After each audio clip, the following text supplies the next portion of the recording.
भगवान श्री कृष्ण की मृत्यु के बाद द्वारका की महिलाओं के साथ क्या हुआ, आइए जानते हैं इस वीडियो के माध्यम से। महाभारत युद्ध समाप्त होने के बाद यादवों का प्रभाव काफ़ी बढ़ता जा रहा था और वह आपस में ही संघर्ष करने लगे थे। ऐसे में एक दिन वायु देवता को दूत बनाकर भगवान श्री कृष्ण के पास भेजा। वायुदेव ने भगवान श्री कृष्ण से कहा कि देवताओं ने कहा है कि आपने पृथ्वी पर फैले पाप का अंत करने के लिए अवतार लिया था और अब आपका कार्य पूरा हो गया है।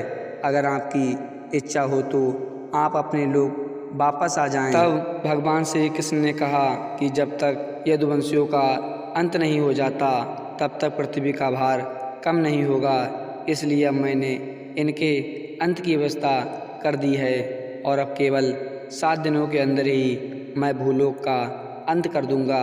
भगवान श्री कृष्ण के ऐसा कहने के बाद वायुदेव वापस चले गए, लेकिन द्वारका में अपशगुन के बादल मंडराने लगे। एक दिन सभी यदुवंशी प्रभास क्षेत्र यानी वर्तमान सोमनाथ मंदिर के पास स्थित समुद्र तट पर आए। यहीं यादवों में आपसी विवाद हो गया और वह एक दूसरे को मारने लगे।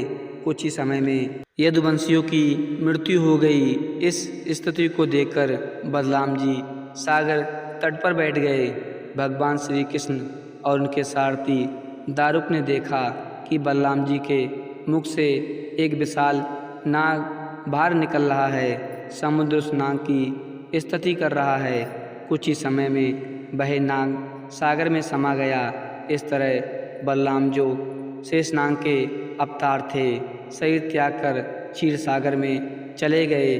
सोमनाथ मंदिर से कुछ ही दूरी पर जहाँ बलराम जी ने अपना देह त्यागा था, वहाँ बलराम जी का एक मंदिर बना हुआ है। बलराम जी की देह त्याग के बाद भगवान श्री कृष्ण ने अपने सारथी से कहा कि अब मेरे भी जाने का समय हो गया है, इसलिए मैं योग में लीन हो जा रहा हूँ। द्वारका में जो लोग बच गए हैं उन सभी को कह दो कि अर्जुन के आने के बाद वह द्वारका को छोड़कर उनके साथ चले जाएं, क्योंकि अर्जुन के द्वारका से जाने के बाद मैंने समुद्र से जो भूमि द्वारका नगरी बसाने के लिए ली थी, समुद्र उसे डुबो देगा।